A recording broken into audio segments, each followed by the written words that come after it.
rendez-vous de Actu et Débat ce jeudi. Nous nous retrouvons pour notre traditionnel tour d'horizon de l'actualité. Nous allons en évoquer essentiellement quelques faits marquants. Les conditions, nous parlerons des conditions annoncées d'un retour au dialogue pour la résolution de la crise Bénin-Niger. Les membres de la 7e mandature de la Haute Autorité de l'Audiovisuel et de la Communication HAC, désormais au complet avec le président de l'institution connue et bien d'autres sujets encore. La mise en onde de cette émission est assurée par Hilaire Espoir Guémon, prise de vue, Job Chikpe. En studio, nos deux invités superbement bien installés, Distel Amoussou et Arimi Choubadé. Bonsoir, merci de nous renouveler votre disponibilité. Bonsoir amis les auditeurs, bonsoir Rémi. Bon, ou devrais-je dire je vais y aller. Bonsoir bonsoir Distel Amoussou, bonsoir Rémi Choubadé. Oui. Il faut rajouter le retraité. Oui, bonsoir Brice Bill. Bonsoir aux techniciens. Il s'appelle Hilaire Guémon. Oh non, ils sont nombreux. Donc, et puis c'est grâce à eux que les gens nous captent. Nous ici on bavarde, mais c'est pas évident que si on balade de l'autre côté. D'accord, merci. Les anciens présidents, tout premier sujet à évoquer l'actu débat de ce jeudi. Les anciens présidents Yahi et Soglo, après Niamey, sont allés à la rencontre du président Patrice Talon qui les a reçus en début de semaine. Pas de déclaration à la presse suite à l'entretien. Mais aujourd'hui, si l'on s'en tient au communiqué des services de communication des deux anciens chefs d'État après la rencontre, on peut déduire que les lignes ont véritablement bougé quant à la reprise du dialogue entre les deux parties.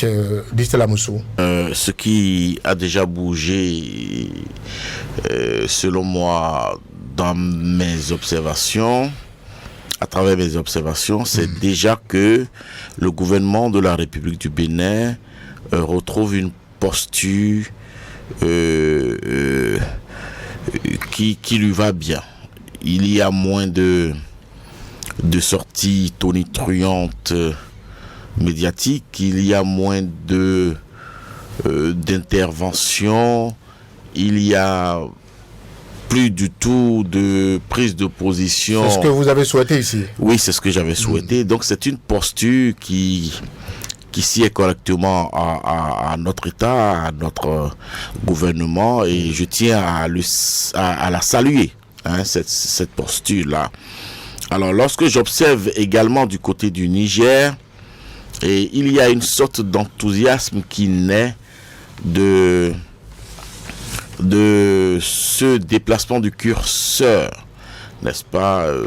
Il en est de même pour les Béninois qui croisent les doigts, qui estiment que d'ici à là, d'autres pas seront effectués vers la paix, vers le dialogue dans ce quiproquo qui oppose le Bénin et le Niger. Et ça va être pour le mieux-être et le bien-être de nos deux peuples, de nos deux pays, frères et amis, depuis plusieurs années, condamnés à vivre ensemble géographiquement.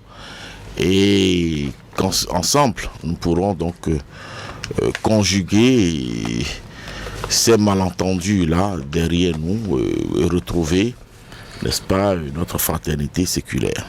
Alors, le communiqué produit à la fin de l'entretien en début de semaine, Arimi Choubadé, a fait part d'échanges chaleureux et de conditions créées en vue d'un rapprochement rapide, je cite. Vous également, êtes-vous d'avis que les dés sont ainsi jetés en vue d'une reprise de dialogue entre les deux pays? J'ai toujours dit ici qu'il n'y a jamais eu de problème. On a voulu créer les problèmes. Bon, aujourd'hui, vous avez une nouvelle posture du Bénin, où les deux anciens présidents de la République ont fait très fort. Quand on voit la manière dont ils ont été accueillis à Niamey, ça va même au-delà. Parce qu'on a vu qu'il y a des petits problèmes. La CEDEAO ne pouvait pas bouger, parce que la CEDEAO était devenue un problème, un élément du problème. L'Union africaine portait disparu. Et on a revu la posture de ces deux personnalités. C'est-à-dire, Nicéphore Soglo, ancien administrateur, pas fonctionnaire seulement, ancien administrateur de la Banque mondiale. Le président Yaïbouni, ancien président de l'Union africaine. Je rappelle au passage que le président Soglo a été président d'exercice de la CEDEAO pendant qu'il était au pouvoir. Et de grandes personnalités très respectées dans le monde et qui sont presque venus sonner la fin de la récréation. Vous savez, ils ont fini la mission en réalité. Ils ont fini la mission parce que le problème c'était qu'est-ce qui se passe entre ces deux pays. Mais ils viennent de démontrer que rien ne se passe et qu'eux, ils peuvent aller sur la place de Niamey et être reçus en guest star. Rien ne se passe, mais pourtant on appelle au dialogue. Le dialogue, les conditions sont créées maintenant pour le dialogue. Non, non, si vous voulez, on va revenir sur la jeunesse. Il n'y avait pas de problème. Le Bénin a fermé sa frontière de façon souveraine en se disant membre de la CEDEAO. C'est ce qui était normal. Et le Niger aussi disait, quand on voit les déclarations belliqueuses qui viennent du Bénin, puis bon, ils sont attaqués de toutes parts. Il y a des attaques d'hommes armés de toutes parts. On ne sait pas d'où ça vient. Et pourtant, ce pays-là, bon, nous, on ne va prendre pas mesure de sécurité, on ferme notre frontière. Ce qui est un acte de souveraineté du Niger. Bon, je ne comprends pas pourquoi, pour avoir posé des actes de souveraineté, on devrait commencer par s'alarmer pour dire qu'il y a un problème. Et par rapport aux Béninois et aux Nigériens, qu'est-ce qu'on devait faire? Quel était le comportement de la population? Est-ce qu'on considérait désormais les Nigériens comme nos ennemis, ou si les Nigériens allaient considérer les Béninois comme des ennemis? C'est ça que les deux présidents sont venus régler, pour dire qu'en réalité, il n'y a pas de problème. Il y a des difficultés de compréhension de part et d'autre, et puis bon, ça peut arriver dans la vie de deux voisins, et que de toute façon, ça va se pacifier. Si les deux gouvernements qui sont en place n'arrivent pas à le faire, peut-être que leurs successeurs vont régler ça. De toute façon, le Bénin et le Niger finiront par trouver des mécanismes pour travailler ensemble, pour défendre les intérêts des populations de part et d'autre, sans aller envenimer la situation. Donc, voilà, nous avons vu un autre Bénin, c'est-à-dire un Bénin respecté, un Bénin qui a de l'aura. Tout le monde se disait comment il faut entrer dans ce dossier. Vous avez vu, quand la crise a commencé, enfin, ce qu'on appelle la crise, chaque pays allait régler ses problèmes avec l'AES. Le Ghana, le président ghanéen est allé à Ouaga, tranquillement, malgré l'austérité ambiante sur place. On a vu le nouveau président sénégalais qui a fait une voilà, qui est rentré dans l'AES également. Chacun allait régler ses petits problèmes pour essayer de calmer la situation. Bon, le président Lula n'a pas encore pu se déplacer, les autres aussi ne sont pas arrivés ici. Et bon, peut-être que ça va se faire. Donc chacun a régler son problème. Peut-être c'est annoncé. Je voudrais d'ailleurs qu'on apprécie les deux propositions de prise de dialogue. Je vais rester avec vous, Rémi Choubadé. La première est la mise en place d'une commission tripartite composée des représentants des deux pays, Niger et Bénin, et des deux anciens présidents qui sont allés en médiation au Niger. La seconde est l'envoi d'une délégation nigérienne de haut niveau à Cotonou pour rencontrer le président de la République. Moi, je suis gêné par le vocable médiation. Les deux anciens présidents ne sont pas en médiation. Ils n'ont pas de plan de paix, il n'y a pas de revendication de part et d'autre, il n'y a pas un agenda. Ils sont allés faire, ce sont des facilitateurs, si vous voulez. Ils ont montré qu'ils peuvent aller chez n'importe qui d'entre eux sans problème. Ils sont allés voir Tchani, ils l'ont écouté, ils sont allés voir. Et donc le point est déjà là. Comment je ne vois pas ces deux propositions de reprise de dialogue. Non, je ne vois pas le président Soglo, 92, 93 ans, aller s'asseoir dans une commission pour des séances de travail. Je ne sais pas comment ça va se faire, à moins qu'on me dise que bon, chacun délègue un représentant pour aller siéger dans une commission. Et donc oui, c'est vrai, peut-être qu'ils seront membres de fait de cette commission, si éventuellement il y avait d'autres goulots d'étranglement pour essayer de faire bouger les lignes, mais bon, oui, c'est pas actif. C'est pas principe. On dit, bon, on met en place une commission, on peut. Oui, je crois qu'au finish, ce sont les techniciens des deux États qui vont régler les petits problèmes s'il y en a eu. Mais je vous dis, il n'y a pas de problème, il n'y a pas d'irrédentisme, ce n'est pas des territoires que nous revendiquons les uns et les autres. Ce n'est pas des problèmes ethniques entre les deux États, c'est c'est du business ensemble. On dit un corridor. Des camions passent ou ne passent pas, des questions de sécurité, on a fait un contrat qui bégaye un peu, mais on ne peut pas prendre ça là pour dire qu'il y a un conflit ou un différent de deux problèmes. Et quand on prend même le problème de pipeline, c'est un contrat. Et on a vu le ministre béninois des Mines aller au Niger sans problème, qui a siégé, fait une séance de travail, et il est revenu presque satisfait.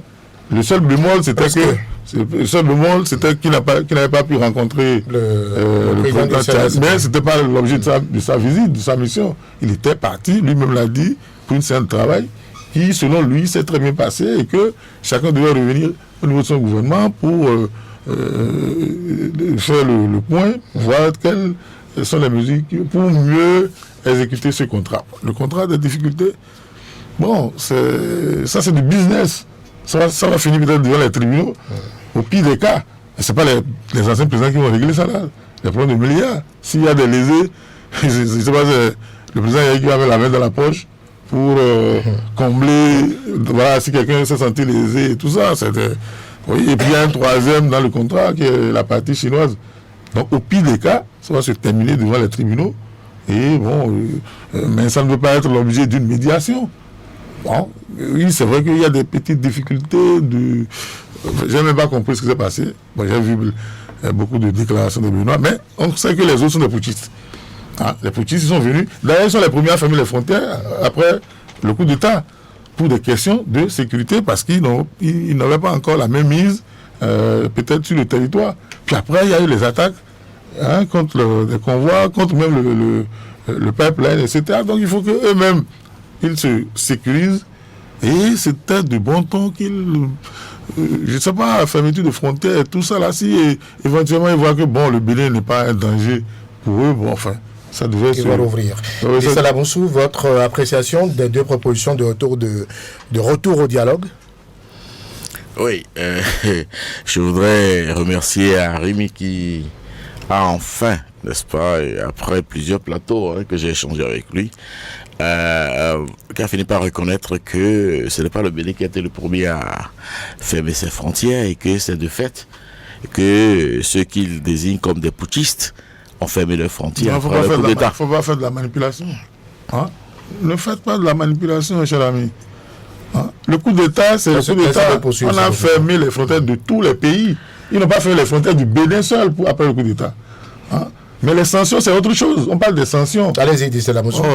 Après cette reconnaissance, donc, moi, je vais nous inviter à faire focus sur le pas qui a été déjà fait et souhaiter que d'autres, n'est-ce pas, soient faits et que nous puissions gagner chaque pas effectué dans la marche vers donc le dialogue dans ce dossier.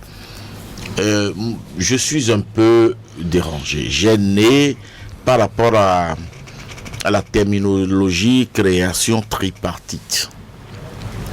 Arimi estime qu'on ne saurait considérer les deux aînés anciens chefs d'État du Bénin, les présidents Nicéphore Soglo et Boni Yahi, comme des médiateurs. Je partage, n'est-ce pas, ce point de vue-là avec lui et en l'accompagnant à les identifier comme étant des facilitateurs. Mais dans tous les cas, qu'ils soient médiateurs ou facilitateurs, ils ne sauraient participer activement à une commission dite tripartite. Parce que médiateur ou un facilitateur n'est pas parti, n'est-ce pas, dans un conflit. C'est un tiers impartial qui apporte, n'est-ce pas, sa contribution à deux ou plusieurs parties belligérantes à se satisfaire l'une et l'autre de leur proposition ou de leur déshydratat. Voyez-vous? Alors donc quand on parle de commission tripartite, je dis j'ai un peu de gêne par rapport à ça. Le Bénin et le Niger avaient une commission bilatérale, n'est-ce pas, mixte, où nous avions l'habitude de nous parler, régler les différends. Le Bénin en a avec d'autres pays, le Niger également en avait avec d'autres pays. Alors serait-il besoin de réveiller cette commission paritaire ou bilatérale sous l'égide des deux anciens chefs d'État du Bénin, ont créé une autre commission ad hoc, n'est-ce pas, bilatérale, avec des représentants du Niger et du Bénin, mais sous l'égide, n'est-ce pas, des deux facilitateurs, des deux médiateurs. Ça dépendra de comment est-ce que nous allons décider de les appeler. Voyez-vous, alors quand on a réglé, n'est-ce pas, ce point de terminologie ou de définition, de statut, je crois que le Bénin fait bien aujourd'hui de se calmer et d'attendre l'arrivée de la délégation nigérienne annoncée. Voyez-vous? Et on va souhaiter que cela aille le plus vite que possible pour que le Bénin puisse réserver, n'est-ce pas, l'accueil adéquat, l'écoute, n'est-ce pas, qu'il faut, et la disponibilité à cette délégation-là. La présidence de la République du Bénin n'a fait aucune déclaration par rapport à l'annonce, suite à l'annonce de ces deux propositions de reprise de dialogue. Est-ce à dire que le Bénin a validé ces deux propositions? Écoutez, on dit que le Bénin fait bien de se calmer en attendant l'arrivée de... Le Bénin fait très bien de ne pas mettre sur la place publique. Et d'ailleurs, les deux anciens chefs d'État aussi font bien de ne pas mettre sur la place publique le contenu, n'est-ce pas, des audiences et des rencontres. Parce que ce n'est pas, n'est-ce pas, sur des plateaux de télévision, ce n'est pas sur les réseaux sociaux qu'on règle, n'est-ce pas, des quiproquos entre deux frères, deux amis, deux États, deux peuples frères.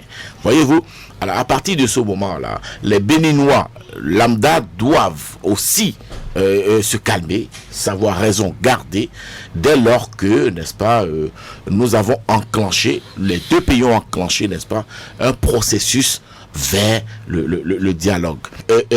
Accepter que, souhaiter, j'allais dire, que cette délégation-là arrive le plus tôt que possible à Cotonou et que le Bénin fasse ce qu'il a à faire, ce qui conviendrait de faire, n'est-ce pas, pour rassurer, parce que l'élément fondamental de ce quiproquo, c'est la désertion de la confiance.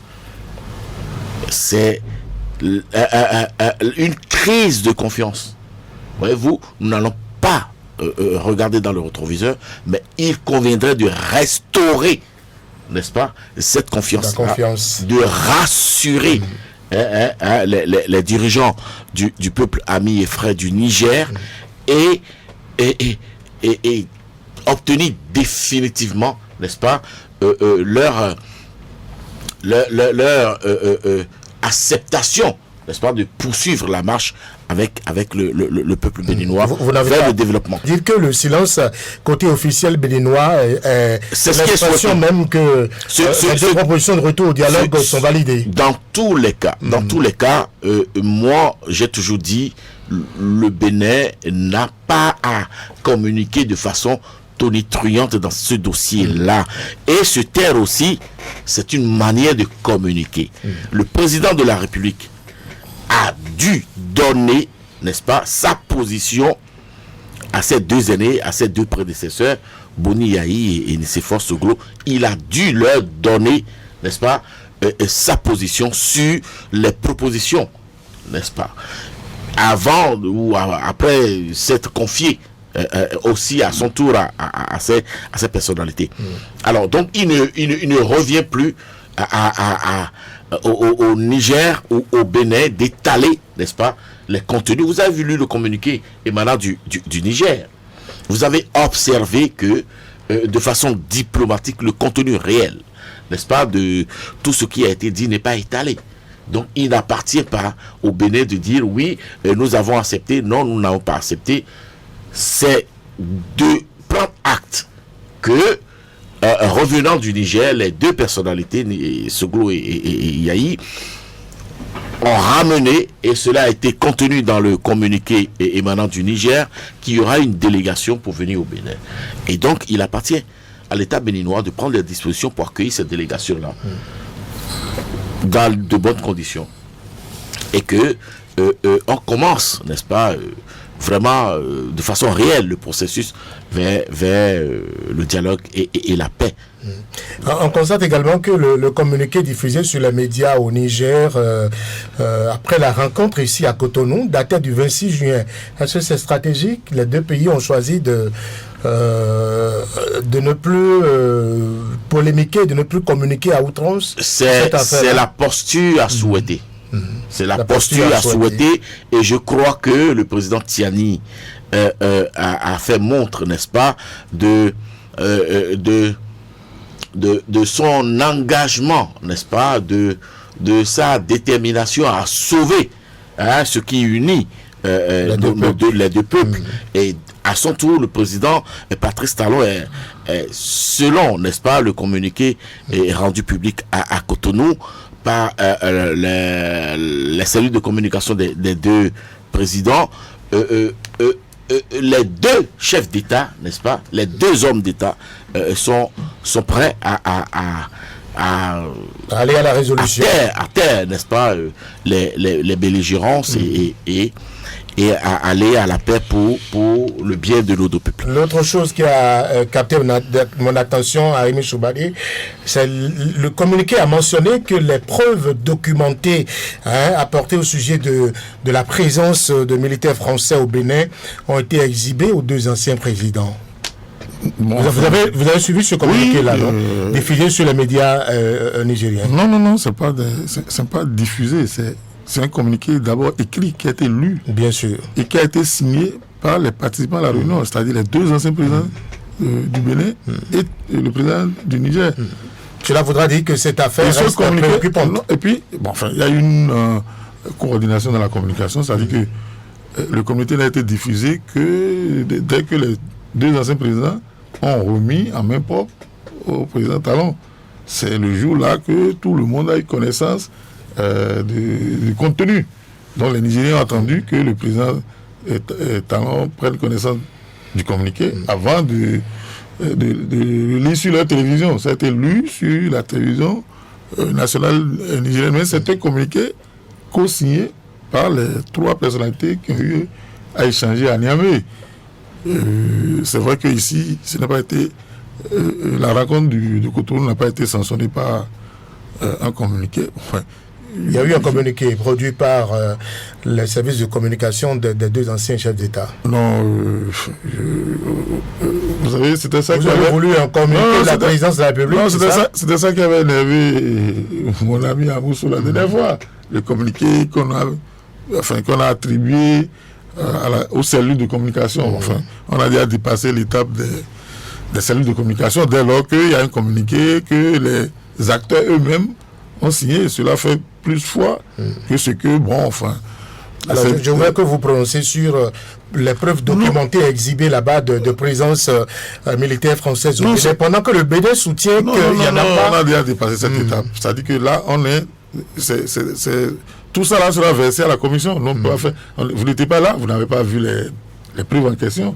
Ce sont les anciens chefs d'État qui ont peut-être vu, puisqu'ils ont signé le communiqué, ça veut dire qu'ils attestent qu'on leur a montré des choses qui seraient des preuves du Niger.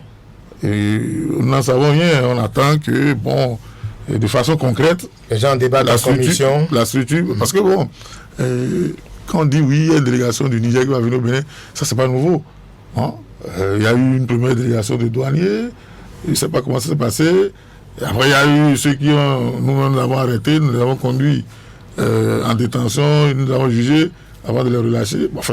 Donc, ça veut dire que des délégations nigériennes en a eu très régulièrement depuis que la tension a commencé. Sinon, pour les éléments concrets du dossier, la commission, on laisse le temps à la commission de peut-être prendre connaissance des preuves en question, de les confronter avec les deux, avec les mises en cause ou les acteurs eux-mêmes, pour voir dans quelles conditions on peut retrouver la confiance.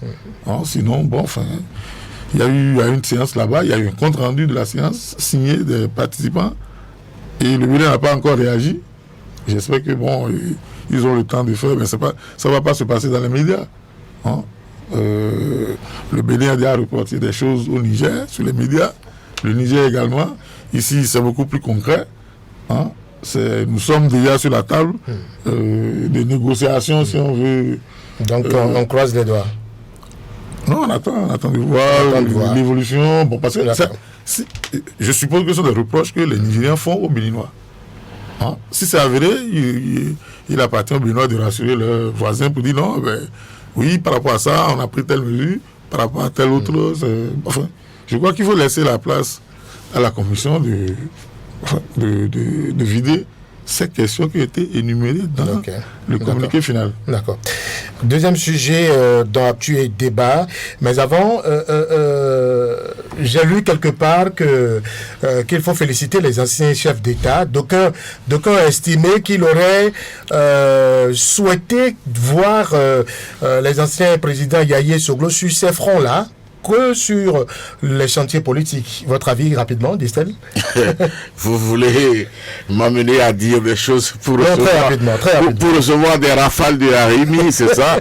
Non, c'est vrai que c'est perceptible. Hein? Les deux chefs d'État sont tous membres fondateurs, co-membres fondateurs du parti LD, c'est de notoriété. Et fort heureusement que dans le communiqué émanant du Niger, j'ai pu lire que cette démarche est loin de toute appartenance politique. Et souhaitons que tel soit le cas de façon rigide. Et souhaitons également que la commission dont on parle soit vite installée, en tout cas dans un chronogramme assez proche pour que les choses aillent plus vite. Ceux qui souffrent de cette situation, c'est les transporteurs, c'est les commerçants, c'est les faiseurs de métiers connexes aux activités, n'est-ce pas, sur le corridor. C'est des milliers de Béninois et de Nigériens qui souffrent, n'est-ce pas, de cette situation-là. Et aucun des deux pays ne leur apporte un bonus, aucun des deux pays ne leur accorde la moindre subvention, le moindre accompagnement. Donc il faudra souhaiter que tout ceci aille et au plus vite pour que des familles, n'est-ce pas, retrouvent leur revenu de survie. Alors, le président de la République a désigné, vous le savez, ce mercredi, un conseil des ministres. Ces 3 représentants pour le compte de la haute autorité de l'audiovisuel et de la communication, 7e mandature. Votre appréciation, à Rémi Chobadé, sur les profils des nommés à l'arrivée? Bon, enfin, avant de revenir sur ce sujet-là, je dois dire quand même que le président Soglo et le président Yahi apparaissent aujourd'hui comme des personnalités. Oui, ils avaient déjà leur statut qu'on connaissait, respectif qu'on connaissait, mais avec cette sortie, vous savez que le Niger n'aurait pas pu avoir cette attitude sans avoir consulté ses amis de l'AES. Vous comprenez? Donc, ils apparaissent aussi aujourd'hui comme des pacificateurs, même au-delà des clivages entre le Bénin. C'est pour cela que c'est un gâchis. C'est un gâchis pour le Bénin, c'est un gâchis pour l'Afrique que ces deux personnalités entrent en activisme politique. Parce que, franchement, c'est des bibliothèques, c'est des personnes morales, n'est-ce pas, d'envergure que le Bénin pouvait chouchouter ou devrait chouchouter et garder de sorte à l'aider, n'est-ce pas? Même dans des crises en Afrique, hein, on voit au Nigeria comment est-ce que les présidents Goodluck Jonathan, les présidents Obasanjo sont déployés quand il s'agit, n'est-ce pas, de marquer la présence du... Vous les invitez à se soustraire de la chose politique. Non, c'est dommage, c'est déjà fait, et je trouve que c'est un gâchis. Tout à l'heure, vous lui avez posé la question, et il disait non, qu'il ne veut pas se lancer dans ce débat pour ne pas recevoir des rafales. Bon, enfin, finalement, il a attendu que j'aborde le sujet pour qu'il accepte les rafales. Non, enfin, vous savez, Obasanjo, on l'a suivi à chaque élection présidentielle chez lui. Il était partie prenante. Il a même demandé, il a contesté l'élection de Tinubu. Il a demandé qu'on reprenne les élections. Il a été très actif. Je ne comprends pas qu'on puisse admettre que ces personnalités s'affichent sur le plan international, mais que lorsqu'on tue des jeunes dans la rue ou qu'on laisse des jeunes mourir en prison chez eux, qui ne disent rien. Aujourd'hui, on dit qu'ils sont des icônes et tout, mais ce n'est pas des policiers béninois qui leur ont jeté des gaz au marché de Tantokwa. Oui, du fait de leur activisme. Je vous en prie. Quand un chef d'État va prendre des coups de poing au marché. Sans les coups de poing, il serait peut-être mort. Il s'est frayé un chemin. Mais vous n'avez pas vu les images? Mais il allait chercher quoi dans Tantokwa? Il a fait des emplettes. Vous voulez que Aya Niamey dit ça en fait. Non, attendez. Je sais que vous dites. Je vous dis en 2019. Mais ce qu'ils ont voulu empêcher, ça c'est arrivé. On a tué des gens pendant les élections. Même après, on a créé un parlement unicolore. On a nommé des députés au parlement. Il faut qu'on se dise des trucs. Et il y a les fidèles après. Et on a bloqué le président Yahi chez lui pendant 52 jours, sans médicaments, sans visite, sans eau potable. Alors, ces présidents que vous humiliez dans votre pays, vous trouvez qu'ils sont des icônes à l'étranger. Il y a un gros problème. Je vois les deux présidents devant le président Talon, je me dis, mais comment ça va se passer? Parce que ce sont des policiers sous les ordres du président Talon qui leur ont jeté des gaz, lacrymogènes au marché de Tantokwa. Quel crime il y a? Heureusement, ça s'est passé de la plus belle des manières. Non, mais c'est pour vous dire qu'aujourd'hui, ces deux personnalités ont restauré au Bénin une certaine image. Et je vous dis, c'est un pont qui est jeté même entre la CEDEAO et l'AES. On va y aller maintenant. Tout à fait maintenant, bon, pour le long, mais je ne vais pas m'attarder. Non, je ne vais pas m'attarder sur les nominations à la HAC. Ce sont des actes individuels. On a nommé des amis, des compatriotes. Certains ont été élus. Je crois que l'institution est au complet. On peut l'installer. Et bon vent à eux. Je ne peux pas. Il n'y a pas. Il n'y a rien à dire sur ça. Il n'y a rien à dire. Je ne sais pas si vous avez une préoccupation particulière par rapport à des gens qui ont été nommés. Bon, je connais certains, je n'en connais pas d'autres. C'est une institution qui existe. Les gens qui sont nommés par le président de la République, c'est ça que je vous demande. Je ne les connais pas. Je ne connais que notre confrère Edouard Loco, qui a été le patron de Distel. Attention, dont j'ai été le patron en premier. Oh là là, entre vous, vous allez régler ça. J'ai été le patron. Vous allez régler ça. Tu vas arrêter ça, quoi. Ça vous dit que c'est notre ami. Ben alors. Voilà. Donc, on va fermer cette parenthèse pour dire que, comme vous l'aviez dit, un professionnel des médias à la tête de l'institution aujourd'hui, pratiquant qui a pratiqué pendant plusieurs années le journalisme, la communication, qu'est-ce qui peut changer avec cette toute première? C'est vrai qu'entre-temps, il y a eu un autre professionnel qui n'a pas été pratiquant. Monsieur de Sameiro. Voilà, justement. Et à son âme. Avec cette donne, qu'est-ce qui peut changer avec la HAC Edouard Loco, professionnel de médias? Je dirais d'abord toutes mes félicitations à Edouard. Oui, écoutez, moi je n'aurais pas souhaité être à sa place, parce qu'il est nommé à un moment où cette maison, cette profession, n'est-ce pas, a besoin de réécriture, a besoin de reformatage. Et donc les attentes sont plus nombreuses. C'est-à-dire que le cap des félicitations va passer assez vite, parce que lorsque vous avez comme ça une patate de cette chaleur là en main et vous ne dormez pas. Quand je parle de patate chaude, je parle de la fermeture de Golf TV, je parle de la fermeture de Sika TV, je parle de la disparition du ministère de la communication, je parle de l'affront qu'il y a aujourd'hui, de la guerre rude qu'il y a aujourd'hui entre les médias traditionnels et la poussée, n'est-ce pas, des web activistes et des médias en ligne.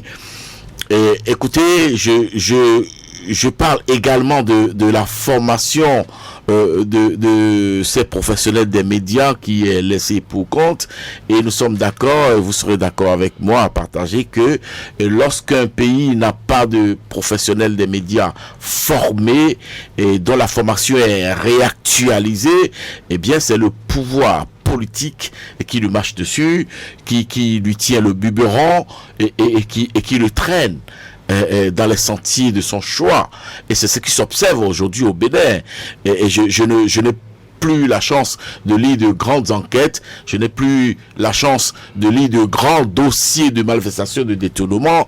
Dieu seul sait qu'il y en a beaucoup. C'est la faute à qui? Et voyez-vous, c'est la faute aux professionnels des médias, c'est la faute à la formation, c'est la faute au manque de recherche de l'information, et c'est la faute de la résiliation, c'est la faute de la résiliation de ces acteurs des médias face, n'est-ce pas, au poids, aux épées que porte la loi sur le numérique, qui est devenue aujourd'hui l'épée de Damoclès sur la tête de tout le monde. Et lorsque vous devenez président de la RAC en ce moment-là, et que on sait que vous avez été professionnel des médias, et écoutez, je crois que c'est une patate suffisamment chaude que vous avez en main. Alors, patate chaude entre les mains du président Édouard Loko. Non, peut-être vous aussi, vous souvenez? Non, peut-être patate tiède. Puisqu'il a été... Patate tiède. Puisqu'il a été vice-président. Donc presque président. À la 4e mandature. Oui, donc presque président. Donc il n'est pas jeté dans un harem qu'il ne connaît pas. C'est un truc qui connaissait la maison. Pour celui qui connaît cette institution, le président a plus de pouvoir. Non, quel président, quel pouvoir? Demandez-vous même à quel pouvoir. Hein? Vous savez, on a nagé dans ce pays-là dans une inculture terrible. La RAC n'a rien à foutre dans la constitution béninoise. Hein? C'est un monstre institutionnel. Elle-même ne connaît pas ses attributions. Parfois, elle rogne sur le judiciaire, elle rogne sur l'exécutif, elle rogne sur le législatif, elle prend des décisions, elle juge des gens, et puis bon, enfin, finalement, elle s'est neutralisée. Je vois pas... C'est pas un problème des hommes. Et Edouard le sait très bien, il ne fera rien. En tout cas, au moins pendant il fera rien. Les 18 mois qui restent pour la fin de mandat, peut-être après, puisque sa source de nomination est là. Hein? Et après ça, peut-être il va retrouver des coups de frein pour faire des propositions si il en a. Hein? Mais lui-même ne peut pas.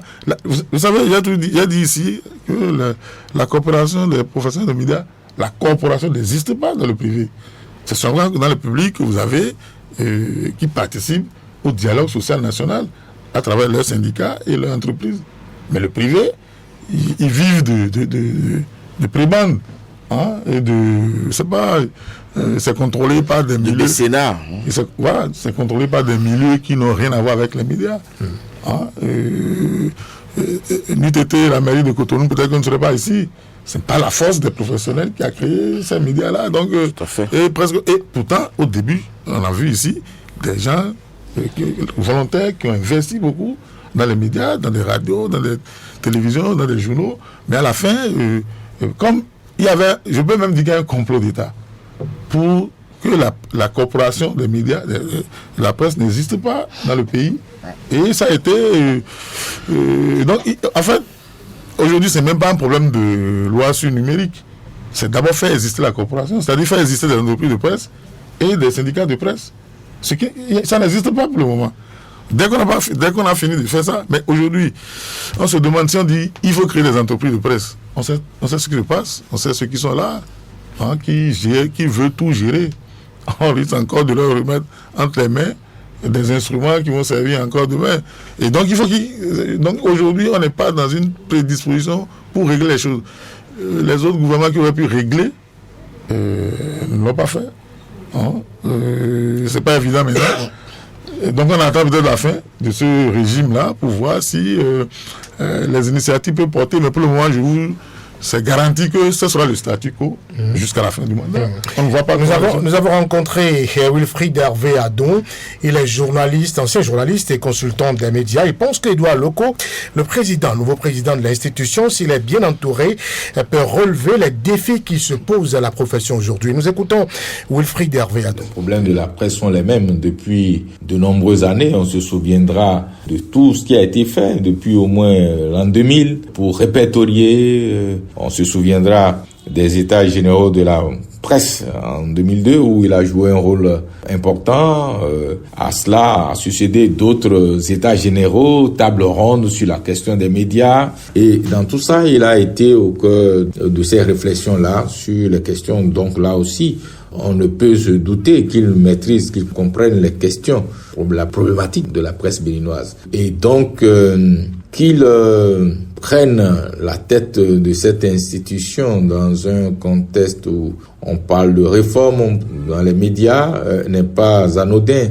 Je crois que son positionnement à la tête de la RAC pourra être bénéfique pour le secteur des médias si l'équipe qu'il va diriger se met résolument au travail, ce qui ne fut pas le cas tout le temps, s'il se met résolument au travail, parce que les professionnels des médias attendent énormément de cette réforme. Et donc, si ce travail est fait et que la réforme est conduite intelligemment, je crois que la nomination de Edouard Loko à la tête de la HAC pourrait être hautement bénéfique pour le secteur des médias. Réaction à l'instant Wilfried Hervé Adon, ancien journaliste, consultant des médias. Distel Amoussou, réaction rapidement. Ben c'est classique, hein.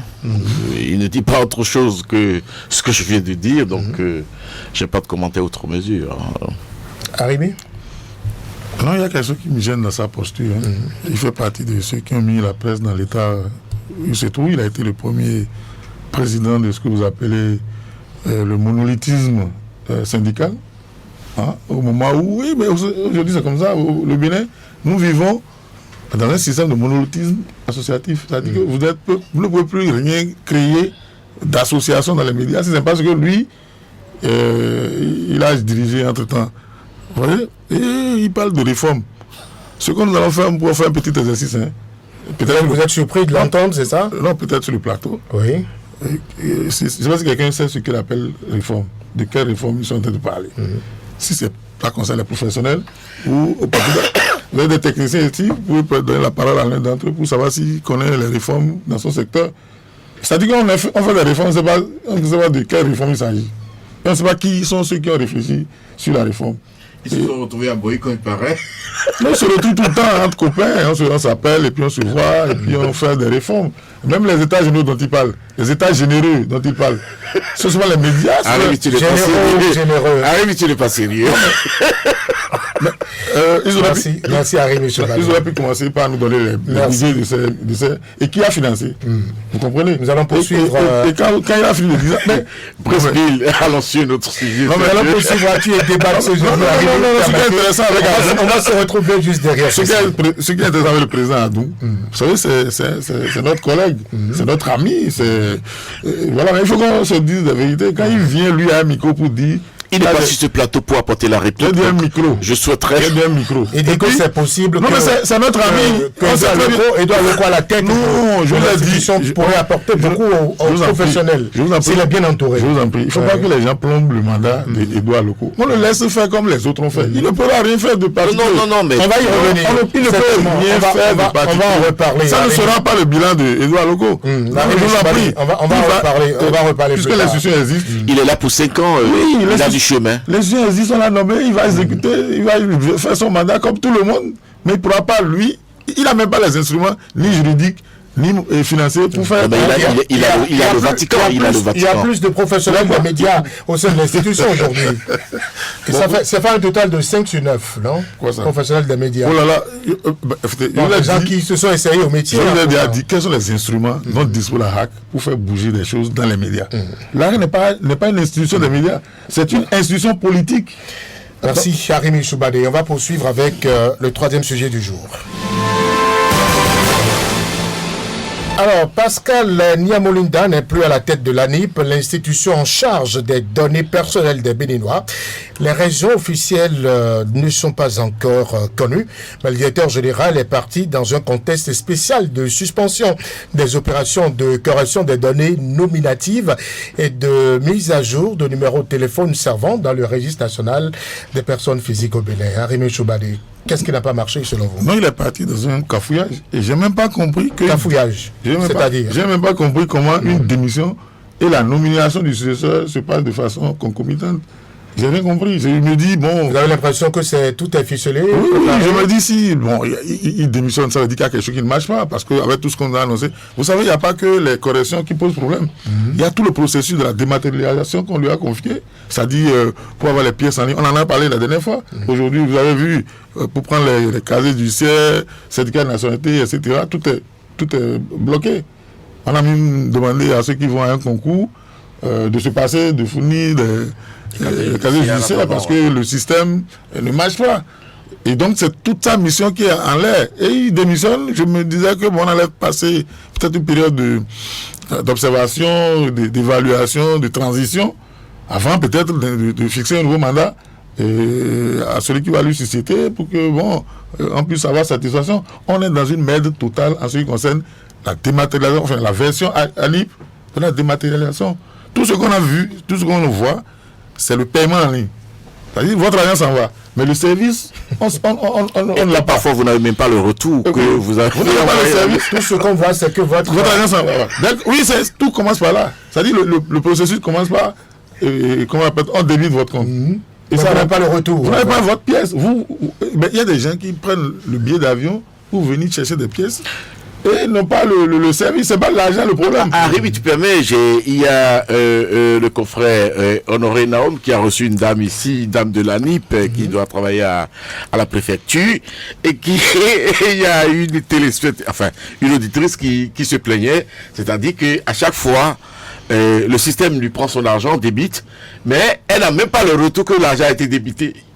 Ok. Mais c'est pas l'accusé de réception. Pas l'accusé de réception, mais l'argent, elle reprenait parce que pour elle, l'argent, le système ne fonctionnait pas. Mais quand elle consulte son solde, c'est une machine, non? Quand elle consulte son solde, c'est que l'argent n'est plus là. Et elle a posé la question en direct, j'ai rigolé le jour-là parce que, bon, on lui a demandé de passer à la préfecture. Je ne sais pas si c'est réglé. C'est pour confirmer un peu ce qu'il y a. Je reste avec vous, Distel Amoussou. Qu'est-ce qui n'a pas marché selon vous pour que le DG Pascal Yamoulinda dépose le tablier? Nous sommes toujours dans nos travers, nous sommes toujours dans nos travers et je crois qu'il y a un problème de circonspection de la vision et des tâches. La vision, c'est la dématérialisation. Mais je crois qu'il y a des pans spécifiques pour lesquels il faut s'asseoir, faire de la délimitation et les confier à des profils spécialisés. Voyez-vous, les histoires de... Vous voulez dire que le DG partant n'a pas été à la hauteur? J'ai pas dit ça. J'ai pas dit ça. Suivez ma démarche. Suivez ma démarche. Je dis la vision globale, c'est la dématérialisation. Mais à l'intérieur de cette vision, il doit avoir des spécifications de secteurs.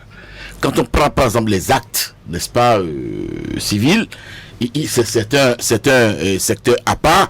Quand on prend par exemple l'identification, n'est-ce pas, des Béninois, je crois que c'est un secteur à part. Quand on prend par exemple d'autres casiers judiciaires... Il y a le volet même liste électorale. Voilà, le volet, c'est un secteur à part. Il faudra spécifier donc ces secteurs-là, ces activités, les définir et les confier à des profils spécifiques. Mais si on remet tout globalement à quelqu'un qui a été champion au niveau des états civils au Rwanda, et il n'est pas forcément un expert pour connaître des questions de liste électorale, il n'est forcément pas expert pour connaître la dématérialisation au niveau des casiers judiciaires. Donc c'est une redéfinition de la vision que nous allons effectuer, identifier les profils adéquats et confier le job de façon saucissonnée avec une coordination centrale. Vous voulez dire qu'on aura le même problème avec le nouveau nommé? Je ne suis pas un oiseau de mauvais augure. J'ai lu son CV, j'ai regardé le profil, mais est-ce que son expertise pourra s'étendre à tous les autres secteurs qu'appelle la mission qu'on lui a confiée? C'est une question. Mais laissez-moi vous dire, et là c'est les Béninois qui en rient aujourd'hui, c'est que quand le Rwandais est parti, on a pu trouver un profil béninois. Justement, j'allais demander, le président Patrice Talon a refait confiance à un compatriote béninois. Quand ce Rwandais a été nommé, je fais partie des Béninois qui ont levé la voix le temps pour dire ça n'est pas bien. Ça n'est pas bien parce que nous ne pouvons pas accepter de confier cet outil-là. Hein, je n'aime pas les formules étrangères et qu'on m'en excuse. Je ne suis pas un xénophobe, mais c'est pas bien pour l'image du pays. Voyez-vous. Et comme toute réponse, on a eu que quand on a regardé les profils, quand on a regardé les CV, son CV était le meilleur. Et voyez-vous, et cela s'est imposé à tout le monde. Mais voilà celui-là qui démissionne aujourd'hui, après 1 an, et en moins de 24 heures, on le trouve un Béninois, n'est-ce pas, J'ai lu quelque part sur les réseaux sociaux, quelqu'un a dit que donc il avait des Béninois qui pouvaient être DG de l'ANIP, Arimé Choubadé. Il existait des compétences à l'interne qu'on pouvait placer. Non, mais c'est classique de ce régime-là. Il y a une certaine arrogance. On n'est même pas venu nous expliquer quelque chose. Mais à la nomination, on avait eu des torrents d'explications pour justifier ce choix. Mais maintenant que ça, il y a eu le fiasco, personne n'est venu dire oui, mais il y a eu telle situation. Le fiasco. Et comme je le disais, on aurait pu même avoir, même la dématérialisation, on aurait pu avoir une transition entre les nouveaux procédés et les anciens. Vous prenez les sécu qui doivent commencer votre procédure, et ils vous disent que son portable est en panne, ou bien qu'il n'a pas d'électricité. Il y en a même qui continuent de grogner sur Radio Cotonou et réclamer leur dû. Hein. Ils n'ont même pas été payés. Ben oui. Je veux bien qu'on fasse de la dématérialisation, mais on ne peut pas quitter ce qu'on connaissait avant brutalement pour aller. Et on sait très bien que pour que ça marche, il faut qu'il y ait du matériel, hein, qu'il y ait des terminaux électroniques, hein, portables, ordinateurs, tout ce qu'on veut, qu'il y ait de la connexion et qu'il y ait l'énergie électrique, tout simplement. Mais vous allez même, là où vous devez commencer, le chef à vous dit que lui, son portable est en panne. Non, qu'il n'a pas pu charger depuis hier parce qu'il y a... Alors que la procédure exige que ce soit lui le premier terminal. Et donc voilà, ou bien vous êtes allé chercher nos chèques AT, mais ça, il faut déjà les donner. Que proposez-vous, vous, en tant que citoyen? Moi, je ne suis pas un technicien de la matière. En tant que citoyen. Non, mais... Vous relevez de nombreuses irrégularités. Moi, mon problème... Il veut la satisfaction. Moi, mon problème, c'est d'avoir le service. Le type, il va à un concours, on lui demande, comment vous appelez, casier judiciaire. Il lui n'a pas d'autres propositions à faire. Et puis on le laisse stresser. Oui. Et c'est au dernier moment qu'on lui dit bon, il peut aller déposer son dossier en attendant de l'école. On n'aurait même pu, comme vous parlez de proposition, on n'aurait même pu résumer toutes ces procédures en heure. C'est-à-dire que le casier judiciaire, tout ça là, peut être en heure. Et là, vous faites une seule. Vous faites un clic et puis vous savez que vous aurez le tout. Mais maintenant, vous faites balader. Hein, pour avoir... Et puis il y a même, comment on l'appelle donc, il y a pour des pièces, par exemple pour les certificats de nationalité, où vous êtes en ligne, mais vous avez encore besoin de signature, de greffier, du président du tribunal, etc. C'est-à-dire il y a du présentiel et il y a encore ce qui est en ligne et tout est mélangé. Et c'est un véritable calvaire pour les populations. Et en plus de ça, c'est que votre argent est parti. L'argent, lui, il s'en va. En seconde, ça ne revient plus. Aïe. Est-ce que l'État déjà tu as vu l'État? On va finir avec vous. Vous avez quelque chose à ajouter? Non, rien, sauf à embrayer sur le dernier sujet avant qu'il ne soit l'heure. L'histoire d'ananas, ça me tient à cœur. Regardez notre ananas qui a été... On va reparler peut-être jeudi prochain. Mais c'est dommage parce que j'aurais pu vous dire que les Béninois ont besoin d'explications. Parce qu'on parle de la consommation. Peut-être qu'il y en a qui ont déjà consommé de ce stock-là. Et on ne nous dit rien.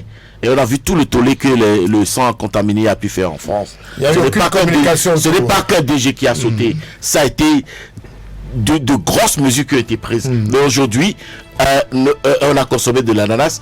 Les Européens nous disent que les ananas qu'on a consommés ici chez nous ne sont pas de qualité, qu'il y a un problème de toxicité. Voyez-vous? Et à l'interne, pas de communication. Il n'y a pas de communication. On va y revenir. C'est l'arrogance. Merci d'en dire un mot. Merci à Stella Moussou, Arimé Choubadé, invité de Actu et Débat. D'ordinaire d'ailleurs, les jeudis, vous êtes avec nous. Diop Tikpe était à la prise de vue, pardon. Il Hilaire Espoir Aguemont à la mise en onde. Merci à toute l'équipe qui m'a accompagné. Présentation Brice Bill a été dit.